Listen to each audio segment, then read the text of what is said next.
When I got to the bank, the way you learn is, you rate credits, you rate reviews, and then you submit them to your mentor or to your credit manager, and then they come back all marked up in red ink or whatever. And so there was a point where I was they were really testing me. I was getting hammered with reviews, and I was just trying to clear off the to-do list, and the reviews kept coming back, and I just lost it. This is Net Learnings, the podcast that keeps finance and banking professionals ahead of the curve. In each episode, we focus on career growth and practical advice while mixing in the occasional war story. Join us as we tap into the minds of leaders and experts at some of the world's most notable financial services firms and enterprises. Let's get started.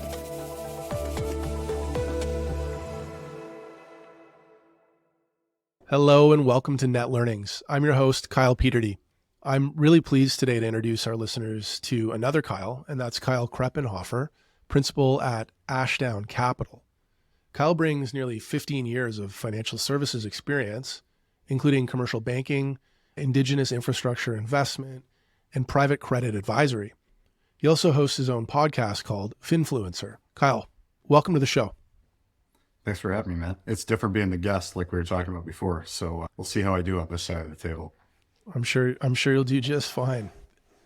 Now, I get excited about a lot of these interviews, but I feel particularly good about this one because we're going to talk a lot about commercial lending. And that's an area of financial services where I spent obviously a number of years prior to joining CFI. Now, the term commercial lending can mean a lot of different things to different people. And we hear, subsets like small business, SMB lending, middle market. These sort of refer to company or loan size. But then there are also types of lending, like there's ABL, there's senior secured, there's commercial real estate, transition capital, there's factoring, there's a whole host. And it's kind of this big universe of financing options that for a lot of outsiders feels really opaque, kind of confusing. And I would argue even a lot of more junior bankers, they don't really know the whole spectrum all that well. So Kyle, I'm going to ask you to take kind of a 30,000 foot view and just tell us a bit about the credit landscape. How do you think about and define commercial lending? So, broadly, commercial lending is ultimately financing pretty much anything a company needs to buy.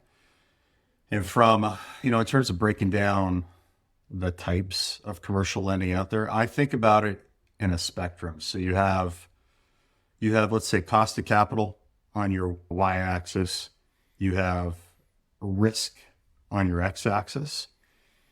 And at the bottom, where risk is lowest, that's where the banks tend to play, right? Traditional lenders, they have low risk tolerance, but they're also the most affordable form of debt capital.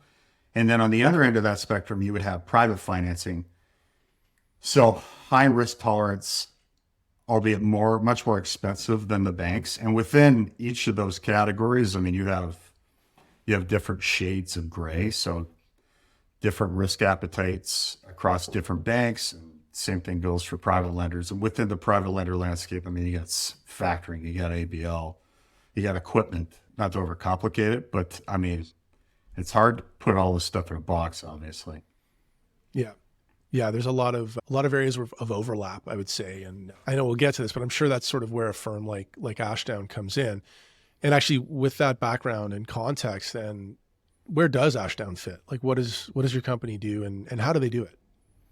So Ashdown's a debt broker. It's like a commercial mortgage broker, but it's more than just mortgages. So think working capital, equipment, M&A financing. Again, ultimately anything a company needs to pay for, we help find a financing partner for that. And, again, broker is different than a lender, all right? We don't have our own capital. We're placing financing. And so the goal for us is to generate competitive tension across multiple lenders and try and get the customer not only the best financing possible, but give them a couple of options. Right. Okay. And so is there maybe a bit of background on the company? When was it founded? Is there a story behind the name? Yeah, and I should have asked this. I don't remember the story behind the name. I think so. Brad Kindle and founded this in BC with his partner Ryan Turner. I think the Ashdown thing has to do with I feel like they had a holding company within the family that was called Ashdown, and there's some genesis to a grandfather, but that's a really crappy answer, unfortunately. But Ashdown was founded, I want to say 5 years ago, by a couple of HSBC guys. Just felt that there was a better way to help support companies and with their financing needs. And so these guys went, they were really strong. Brad was a really strong relationship manager at HSBC. So he had some excellent customer connections and kind of went out on his own. He was working out of a garage for a while, and some customers really liked the idea of it. And it just flywheeled. I mean, now Ashdown has 23 brokers in total. 21 of them are in BC, and then we're just trying to get our feet on the ground here in Alberta. So hence why I'm here.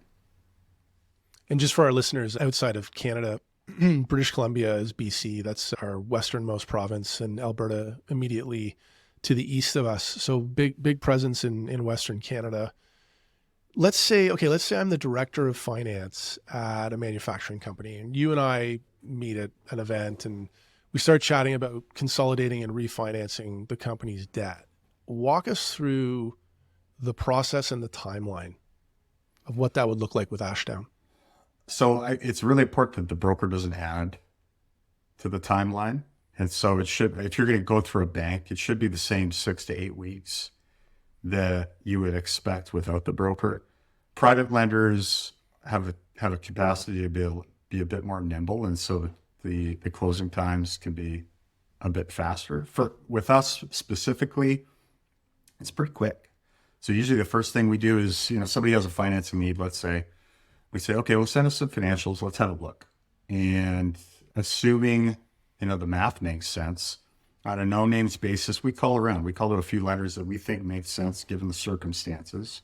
And assuming we get some enthusiasm, we'll come back to the customer with a proposal for an engagement, right? It'll have, pricing, which we're entirely success-based. And then it'll have some additional due diligence items within that engagement letter. It could be a personal net worth statement. It could be an equipment listing. I mean, whatever. And appraisal or whatever. Yeah, whatever makes sense. And assuming the customer has no objections to that, they sign, and then we're kind of off to the races once we get our due diligence items. And there's some work required by the customer with us, right? We're going to ask a bunch of questions because, again, the point is that we are trying to provide a complete package and deal summary to the lenders to minimize the back and forth, right, that tends to happen. And as part of that, we're going to try to shield the customer from as many questions as possible. It's not we can't anticipate every question, but we're really just trying to minimize that process, because as long as you minimize the back and forth, that's really going to accelerate the turnaround time on term sheets, which that's really what we're looking for, right? For sure. Okay. So you're saying kind of a 6 to 8 week soup to nuts closing. Yeah. Some drag out longer, right? Sometimes we're all along for the ride on these, but the timeline will never extend because of us.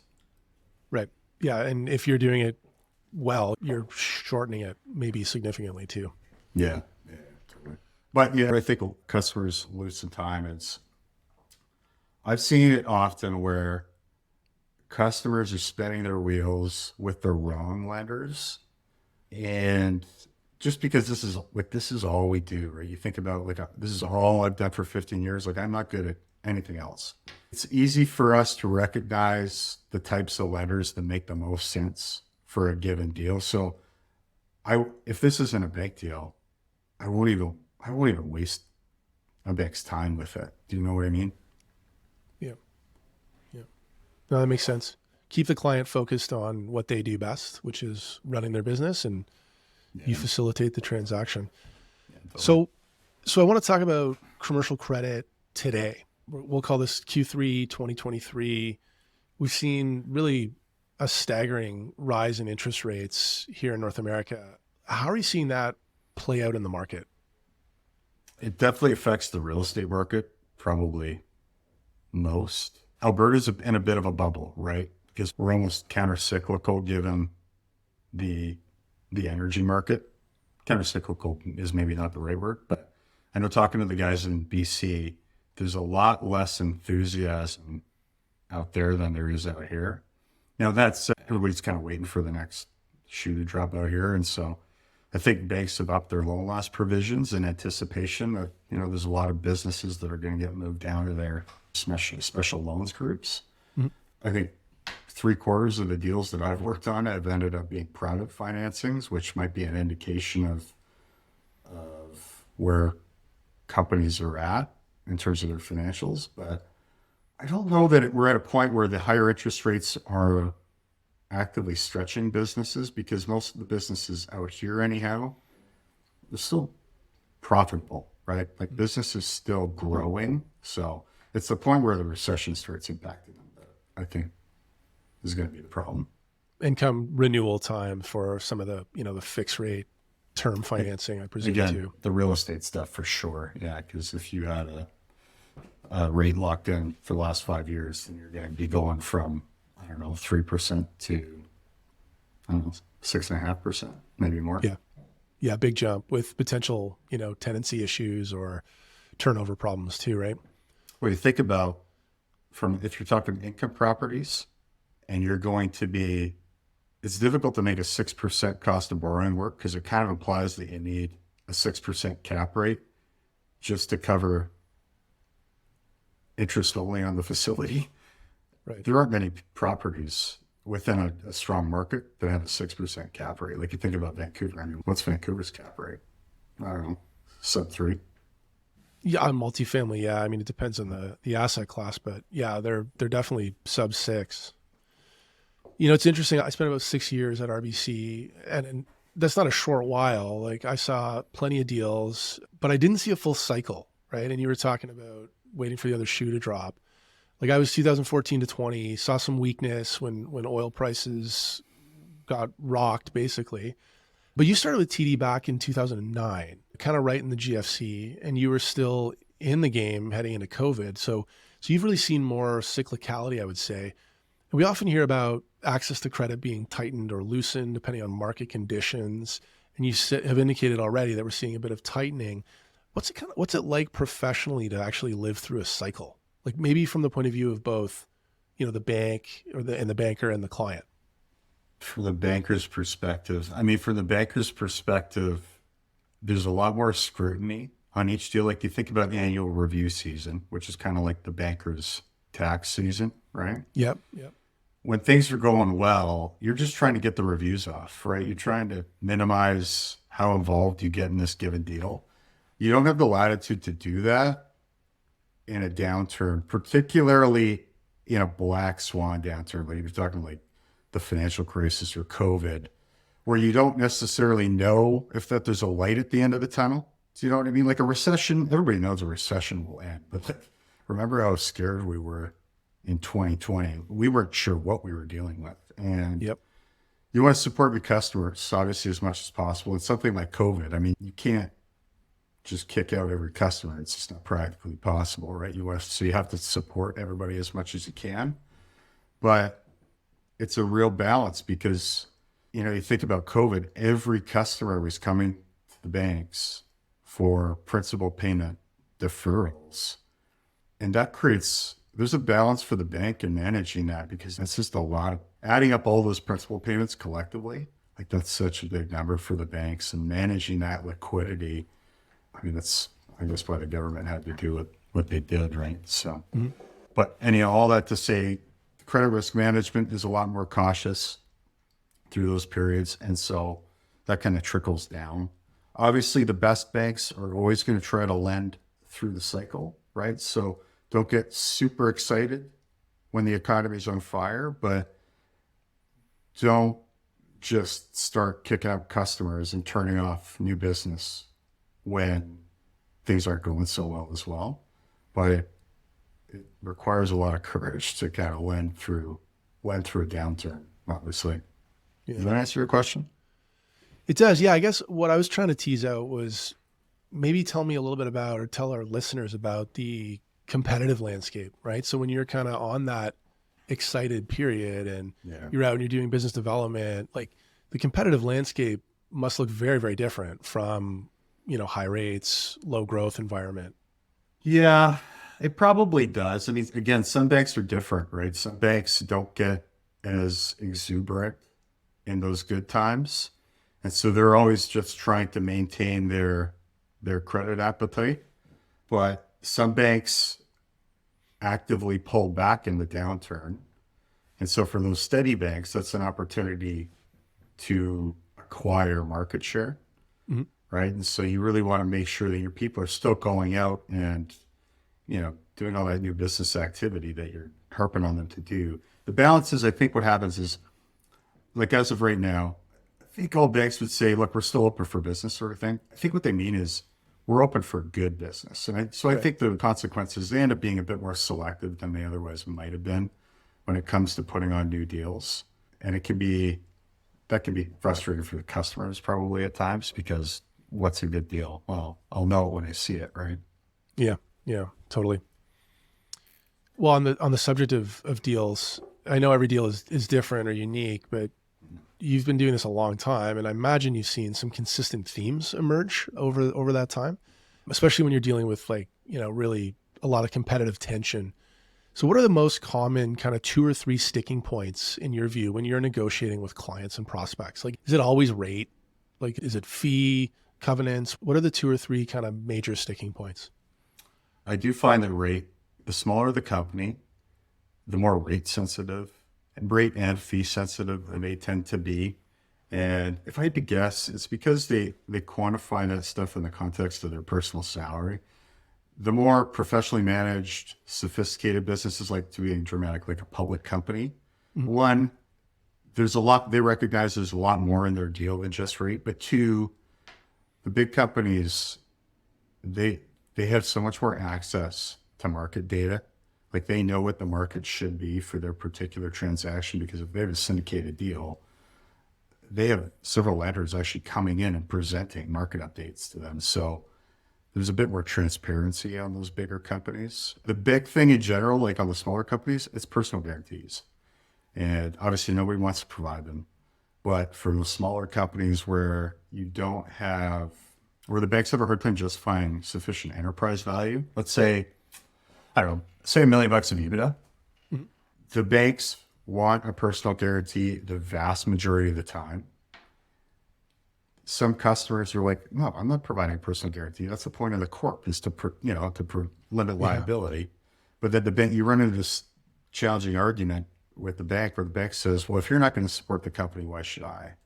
And I posted a video about this a while ago. I mean, in my mind, personal guarantee shouldn't be the big nasty thing that customers think it is, but I'm certainly sympathetic to the opposition to it. Yeah. That's good feedback. And I actually was planning to ask a follow-up, but you answered it. Is it different at the smaller end of the market versus maybe more widely held or professionally managed? So yeah, it's interesting.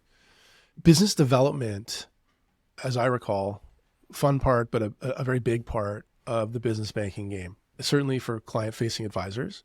And while it comes more naturally to some people than others, I actually believe it can be taught and practiced. So we don't want, your secret sauce, but do you have any business development tips that you could share with our listeners? It's tough, right? Because there are a lot of books on things that you need to do as a salesperson or whatever, but I don't know that any of them are scientifically proven to be better than the other. Right. My big thing was find something that you can consistently do. I believe that you should do a little bit of everything, and that included cold calling. But trying to get my team to cold call the bank. It was like pulling teeth. And it's the challenge with something like cold calling is you're going to try it a couple times. You're going to be like, oh, this sucks. It doesn't work. And in most cases, the reason it didn't work is because you didn't do it enough times. Like you need to hang in there. I think if you did 300 calls and you still felt that way and you just weren't getting anywhere, okay, then that's a reasonable data point. But if you did 3 calls and you felt Right. that way, I just don't think you're any good at it yet. And so that was a big one for me. The other one is events, like going to events. I think that's really good to go to, but it's so uncomfortable, especially starting out, to walk into a room of strangers. And so, one, you just have to do it. Like, it's kind of get over it. Everybody's there to network, right? It's a friendly environment. There was sometimes a tendency to take a friend with you to get you in a room. And I guess if that's what you need, okay. My only objection to that was that people tended to use that as a bit of a crutch. So you ended up sticking together the whole time. And at that point, you're like, well, you're not really meeting anybody new then. So I'm actually a big believer in going alone, like just suck it up and go to an event alone, or at least separate at the door, right? Circle up later. But I guess going to an event with a partner is better than not going to an event at all, right? So, Yeah. But what did you do when you were at BD? I loved events. And so my next question was going to be less around business development and more around sort of networking specifically, because we have a members only community here at CFI, and we've had some really, really great dialogue. And someone brought up a question about networking. They were early in their career, they're in private equity, and they were trying to figure out, like, who do I approach? And once I've made a contact, like, who do I follow up with and how quickly? And it just got me thinking back on those days. Like, I enjoyed business development. And I think the point you made around everyone's there to network, it's easy to forget that, right? I mean, like, most of these people, there's a varying degree of comfort with doing that, but they're not there for their own good. They're there to meet people, and they're there to either maybe sell their wares or make contacts or whatever it is. So if you can get over that little initial hump, I think it's important. I always found that I would talk to a lot of people. One of my policies was always better to take a card than to give a card. Like, to the extent that people still, carry business cards, because then you're in the driver's seat around, when you're going to follow up and if you're going to follow up. And, if there's synergy and someone was willing to give you their card, you should follow up, right? That was sort of my policy. Now, you may not do business with that person, but it never hurts to at least remain connected, at least on LinkedIn. I interviewed a guest a while back, and he prefaced this conversation by saying, I don't want this to sound too transactional, but he thinks about networking as a call option. Every time you meet someone, like, you never know what could happen. So, be brave. It's part of the job, and you can practice it, and you can get over the hump for sure. My feeling too is, I think the younger you are, the less experienced you are, the more prone you are to this. You go to events with the goal of walking away with a deal, right? Like, immediately, pretty much. And Yeah. if you didn't get a deal, then the event was a complete and utter bust.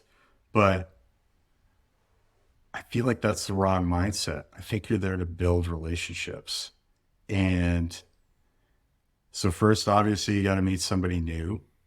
You got to follow up, right? You're going to establish some rapport. I don't really play a lot of games about should I follow up on day 2 or day 3 or whatever. Like, I just follow up, assuming I didn't hate the conversation entirely. But Right. I think it's more about, to build a relationship with somebody like that, I think you need to add value rather than take value. And so usually, like, what I'm trying to do is, who can I connect you with in my network that's going to help you achieve whatever you're trying to achieve?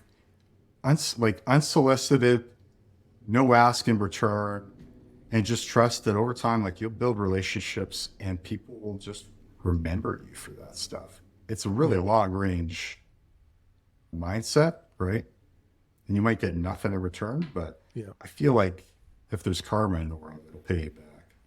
Yeah, generosity is very important and very underrated, especially if you are in a role where you can take the long view and you're not just worried about this quarter's numbers or what have you. Yeah, totally. Do you have any transaction horror stories over the years? We anonymize company data or whatever, but it's always good to hear about, a bad deal or two. I have so many. Where to start? I remember it being in the bank. I think this was probably in the first year. And I, for people that don't know, like, I almost got fired from the bank. I was having a hard time. Like, when I joined TD, I was an associate, right? It's a training program.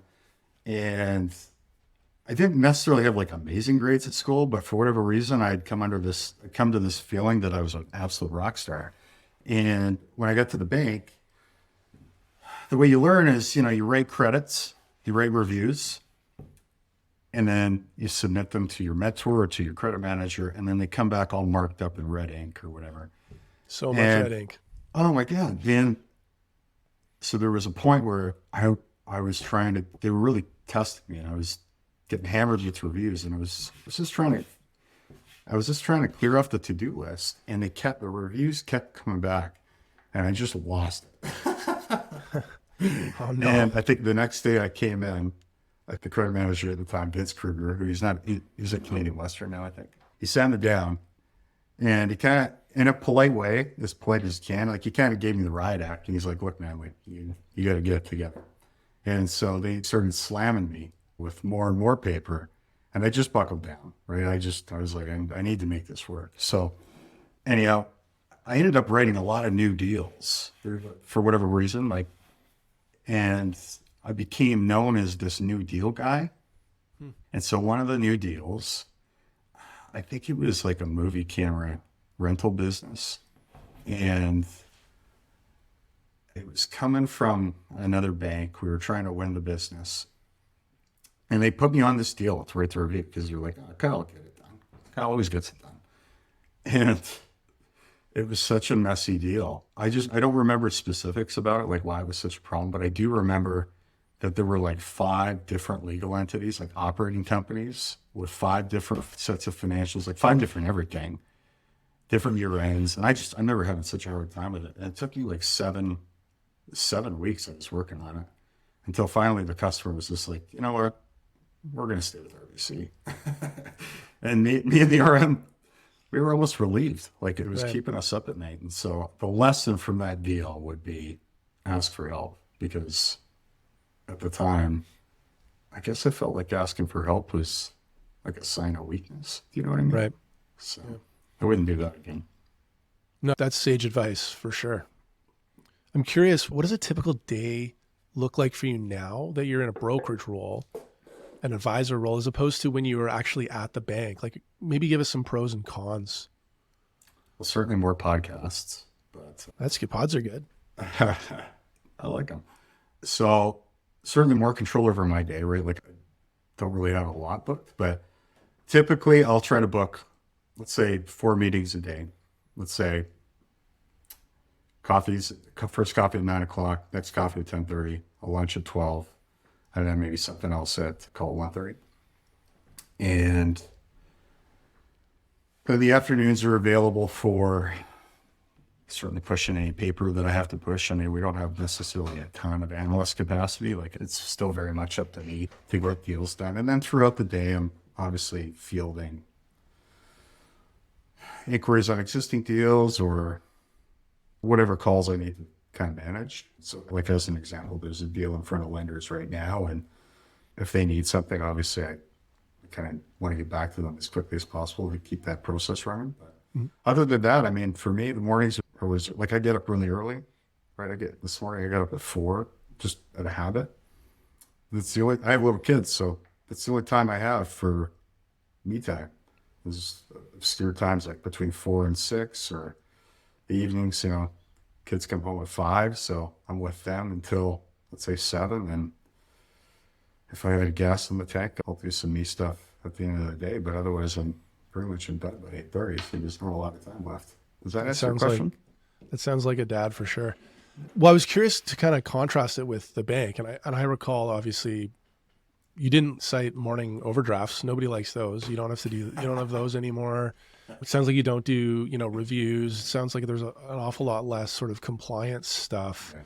So maybe just because I know we have so many folks in banking, and I'm sure a lot of them are thinking about, doing what you did. What are some of the reasons to kind of stay with a bank versus go it alone? Like there are a lot of, I recall a lot of good reasons to be with a big brand, but I'd love to hear your thoughts on it. Yeah, I mean, you benefit from a ton of stability, right? Your career at the bank is an annuity in a lot of ways, right? The paycheck will always be there. The pitfall I think the reason a lot of the guys at Ashdown left was they felt a little handcuffed by policies within the bank. They didn't necessarily level the admin, like you mentioned. There's a ton of admin. Most good bankers are deal junkies, but the amount of time that you actually get to spend on deals within the bank, unfortunately, it's not as much as you'd like. Right. And then, for me, it was agency. The moment we had little kids, we realized, my wife works for a bank too. We realized how constrained our schedules were. And it got worse as I got higher up. Like as a people manager, it was way worse. You're not getting more freedom, you're getting less freedom because people need you from below, people need you from above, and you're kind of a pinch point for everything. And so the beauty of the brokerage is you don't really, you're your own boss ultimately, right? Mm-hmm. Like you're as busy as you want to be. Running your own franchise. Yeah, very much. And the cons to that, like you alluded to, is you don't realize until you leave how impactful that big bank banner is behind you until you lose it. And then you're like, oh, well, it's a lot harder to get in the door now than it used to be, right? So that's okay. I think so. It works well for people that are really hungry, like those strong business developers that have really great relationships with their existing customers, so they can honestly bring those connections over. But if you're not really self-directed and you get antsy about going to events or picking up the phone, or if you're some people love staying close to credit, Mm-hmm. right? They're great analysts. Yeah. That can be tougher to transition into like a broker role, because like a broker role it's a BD heavy job. Yeah. Right? So it's not impossible to do. Like you said, like anybody can, right? You're not born with these innate gifts. It's just some people have gotten the rhythm early on, right? Yeah. For me, I was late. Like I was a career analyst for like 9 years. So I was never a sales guy in mid-market. Mid-market's high volume, so you get a ton of reps. Mm-hmm. And so it's been something I've had to work at. I would not say I'm the best of the best at this stuff, but I'm good at systems, right? Like I know the things that I need to do. I can push myself to do them. Mm-hmm. So I mean, I do have that advantage. But that's interesting. I would have pegged you as a natural BD guy, but that's a lot of years in an analytical role, and that actually dovetails nicely to another question I wanted to ask, which was, what was it originally about commercial banking? You said you went into an analyst role, but what was it about commercial banking that was attractive to you at the beginning of your career? You're gonna love this, but I fell backwards into it. I didn't even know what it was. Really? I was a finance undergrad, so like every finance undergrad, you're gonna go into investment banking, right? Even knowing what investment banking actually is. Yeah. We hear it a lot. Yeah, for sure. So it was a financial crisis, right? I graduated in like April of 2009. I feel like the market might have bottomed around that time. But TD had posted a commercial associate job. I did not know what it was, but I mean, it sounded decent. And the idea of working for a big bank wasn't terrible. So I just applied and kind of did the interview rigmarole, and they were foolish enough to hire me. So, and the thing was, I wasn't sure if I would be there for very long.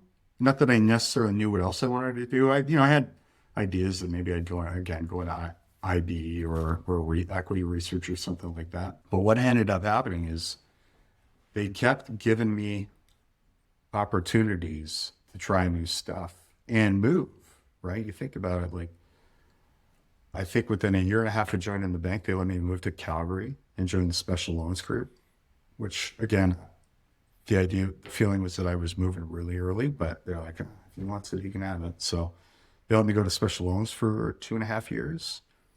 And then, we wanted to try Toronto. So they let us go to Toronto, and I joined the ABL group for a year. Didn't really love that all that much. And then went back to Vancouver and joined the National Accounts Group, which is like the corporate syndicated financing stuff. Yep. And then we finally made our final move out here to Calgary in 2016. I joined National Accounts at Calgary here as well. They paid for all of those moves. Like all in all, they were super supportive, and they let me have a bunch of different careers with one employer. So right. It kept me entertained. And you have thoughts, I know, on the value of mobility in your career. Did you want to share those with our listeners? Well, I'm biased, honestly, because I'm a byproduct of everything. But, it was a big deal. It was a big deal at the bank, for sure, especially as an associate, because they want to be able to put individuals in like less sexy markets like Grand Prairie or I don't know, somewhere in Saskatchewan. Some are smaller. Yeah, exactly. And it can be hard to get people to buy into those, especially like at the time I joined, there were a ton of associates. So I was mobile until I wasn't really mobile. I said, yeah, I'm mobile. And then a couple months in, I was like, yeah, I'm mobile for Calgary, Toronto. Yeah. Which everybody's mobile for Calgary, Toronto. But, waive your no trade clause to go to the big smoke, right? yeah. But the advantage of moving was that I would not have been able to work in places like the Special Loans Group or the ABL Group beforehand. And I might never have had the chance to go to the National Accounts Group without that experience either. So I think the mobility is beneficial, especially before kids, right? Before having kids and putting down roots. The mobility thing gives you an opportunity to see more in a shorter period of time. It's not necessary, but it's super helpful. Kyle, in your view, what's the biggest myth out there about commercial lending? If people know about it at all, it's probably that, assume we're talking about working in commercial lending. Yeah. I think a myth out there is that you're just going to be slinging deals and working with CFOs and CEOs all day long. And I'm not saying that doesn't exist, but especially when you're earning your stripes early on, there's going to be a ton of admin and learning systems and processes.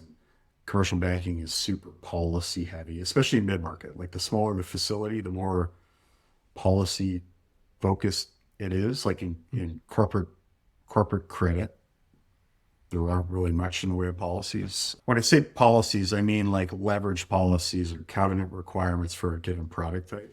Yeah. Most of that stuff is pretty outlined. But yeah, so the admin I think can be kind of soul crushing. But as when you move into the BD side of the role, you kind of get away from that a little bit, which is why a lot of people like those jobs. Yeah. Well, you spoke about a lot of the roles that you had. You had a lot of roles. You moved around. You learned a lot. You went up through national accounts or national accounts, I think it was called. But then you went on to actually become a people manager, a senior manager, where you led a team of bankers. And I have to imagine that that's not an easy mindset shift, right? To go from being an individual contributor, and probably a very good one, to becoming a leader. Can you tell us a bit about some of the things you enjoyed and some of the things that you found challenging about that transition? It's such a common dilemma, right? The individual contributor. What made you successful in the individual contributor role won't necessarily make you successful in a manager role, right? And it's an issue of delegation. It takes a while to figure out. And I often think about, I'm not really a hockey guy, but I remember talk of Wayne Gretzky as a coach, what a problem, how frustrating it was for him because nobody could play at his level. And you're like, well, of course they can. You're the greatest player that's ever lived. Yeah. And I'm not comparing myself to Gretzky, but it's an extreme example to make a point that it can take time to learn how to delegate effectively and be okay with the other individual's level of work. So as an example, like not everybody wants to rise and grind for 12 hours a day. And you need to be okay with that, especially in a tight labor market where you take what you get sort of thing, right? And so that was really, really challenging. I feel like it got better a year or two, but I'm probably the wrong guy to ask about that.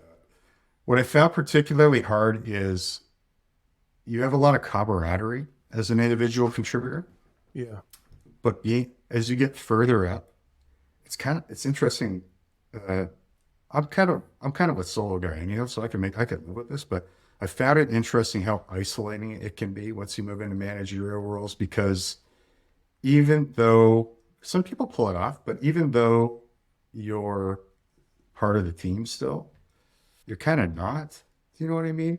Because you're management and at the end of the day, you have the influence to impact somebody's compensation and their rating. And so the management thing is so weird compared to being a contributor. And I don't know that it was necessarily my favorite aspect. Like I didn't care about being a manager. You know what I mean? Like ultimately, I saw value in the skill set of work, like heading up a team, but I'm not power hungry. So I wasn't really getting a ton out of it beyond the experience. Yeah. So I don't know that I miss not being a people manager, if that makes any sense. No, that's fair. I think a lot of folks that are junior in their career presume that, a linear growth professionally will include some time as a people manager. And your Wayne Gretzky analogy really resonates. They always say that the best players sometimes make the worst coaches. Like you hear that all the time, and it can be a big mindset shift. So that's interesting to hear you say that. Did you want to share anything about what prompted you to leave TD? Because you were most recently a people manager and go to Ashdown. Yeah, that's fine. Not to be a Debbie Downer about it, but I thought I was on and off about trying something different. Not that I necessarily knew what else to try, but you'd get promoted or a change would happen, and you'd kind of get over it and you'd kind of move on, right? And the challenge I had was I didn't have a lot of bandwidth at the end of the day to think about what else I would do. And so I kind of felt like the only way I was going to be able to actually think about what else I would do differently was to just leave and take some time. And so I got sick, right? We talked about this. I got sick about a year and a half ago. I was in the hospital for a while. Long story short, got diagnosed with MS, which is not a fatal thing, but pretty scary at the time, given circumstances. Sure. And it was just, honestly, it was just the push I needed because I just didn't want to be, I don't know, in a wheelchair, let's say when you're 50. Again, they can manage this stuff pretty well, but I didn't want to be in a wheelchair when I'm 50, thinking about all the things that I was too afraid to try. And so I talked to my wife, and she was like, all right, go do your thing. So here we are. Would you do anything differently? No, I don't think I would, to be honest with you. I did not appreciate how challenging it would be without having a big bank bear behind me, but I don't think that I would do anything differently other than maybe advocate for us to spend more money in market. Yeah, fair enough. It's a lot easier to sell stuff when you spend a lot of money on marketing, isn't it? Yeah, it doesn't hurt. I know you've come prepared with some sort of important general career advice. Some of it's more specific to commercial or financial services, but we would really appreciate kind of your wisdom and expertise in this area. Do you want to share those with us? I think you had alluded to, we talked about the value of mobility, but you wanted to talk a little bit about, patience and role, quick no's, and the idea of developing a personal brand. Maybe take some time. Sure. Let's talk about the quick no thing. So this is banker specific, right? Customers' biggest complaint is that, they're working with a banker on a request. Weeks and weeks go by. Banker's like, yeah, maybe we can do this. Give me some more time. Give me some more time. And let's say it takes 8 weeks to find out that no, we can't help you. And it's super frustrating for the business because it took them 8 weeks to realize they need to have an alternative plan in place. And so I think the best thing that an account manager or a relationship manager can do is when those new requests come in, like just figure out a process or a methodology or whatever such that you can look at a deal really quickly and just say, no, I don't think this is for us. Perfect world, you'd have somewhere else to send them, and be such that, you can say, hey, you should go talk to these folks instead. They might be able to help you out. But quick no, that was what I would always advocate to my team. Easier said than done, but ultimately it's just a function of prioritization, because the slow no usually had more to do with the fact that an account manager has so much going on. Like some of them have like 70 borrowers, plus all the admin that comes with that. So you just have to recognize that new customer requests, like they're number one. In terms of patience and role, I was super impatient. I barely wanted to the moment I got to 6 months or even a year, I was thinking about the next thing. And when you're younger, I mean, it's just a pervasive issue. It doesn't endear yourself to the management team when you ask to move that early. And at the same time too, like recognize that like your career is a marathon. It doesn't feel like it when you're young, but I assure you, like you're going to be doing this stuff for a long time. And you know, a year here or a year there, it's not going to make a difference. And so I see a lot of value in staying at a role longer so that you can perfect the skills needed in that role. I think longer term, you're going to be better suited. You're going to be better off. But I mean, I don't know if that's feedback that I don't know if I would have listened to when I was younger. Do you know what I mean? I feel like you just kind of have to kind of grow up and learn that yourself. That's why we have these conversations, right? I mean, it's great to hear from someone that's been doing this for a long time. If you're a couple years in role and starting to feel the itch, you know, like I want to do something different, I want to try something different. It's good to hear that, you know, the marathon analogy is a good one, right? I mean, it's a little bit like investing. It feels volatile and it's easy to get impatient, but you know, if you just look at the S&P 500 balance once a year and you chart it, you know, just going up, it's a long time and you can play the long game. You also want to talk a little bit about personal brand. Yeah. So what I find, I didn't think about this all that much in the bank, to be honest with you. Well, you leverage the big brand when you're at the bank, right? It's just kind of a habit. It's kind of a default, right? It's true. And you don't really think about personal brand. I don't even know if the banks want to have a personal brand. I don't know if they think about it that much, but it wasn't until I left that I started thinking about it more. And even if you work for banks your entire career, the value I see in having a personal brand is you can move from one bank to another throughout your career. And if you have a personal brand that appeals to people, they're going to want to do business with you no matter where you're at. If your success is entirely predicated upon RBC's brand and then you leave RBC, that's not great for you, right? So, I don't necessarily have a massive personal brand. I mean, I'm working on building something, but I see a lot of sense in it personally. So, but again, this is just me talking out loud, really. Well, and the earlier you start, the easier it is to do, right? Yeah, it's so true. It really is true.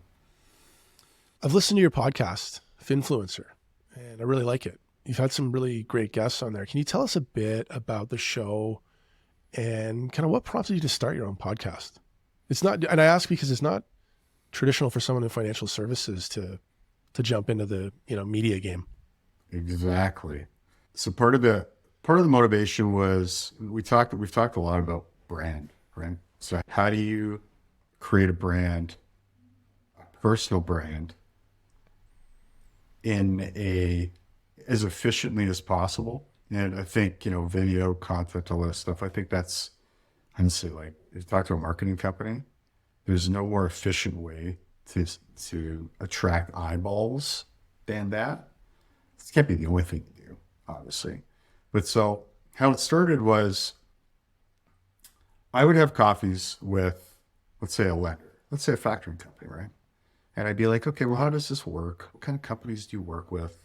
Mechanically, like walking me through it. What's the difference between non-notification and notification factoring? Like, wait, just help me understand how this product works. Like all the questions that a customer, presumably a potential customer, would ask right prior to using them. Yeah. But the problem was, that conversation in a one-on-one coffee, it's a private conversation. So it ends up remaining private.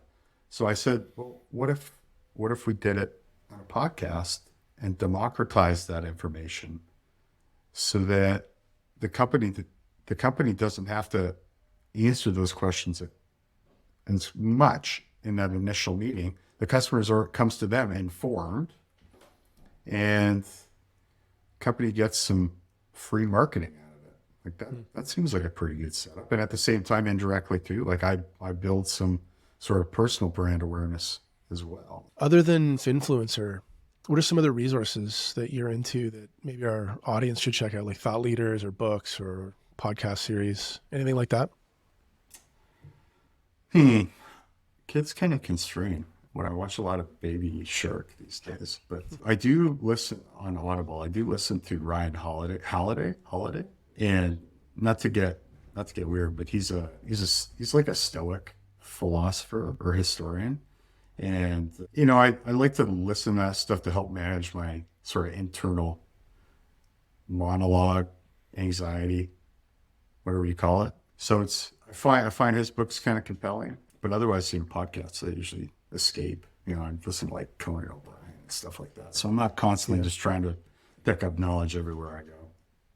Yeah, I almost hear 50-50 when I ask people that question. Some folks have a litany of business books and authors, and other folks say, I can't wait to start into something fiction and just not think about work. So yeah, to each their own.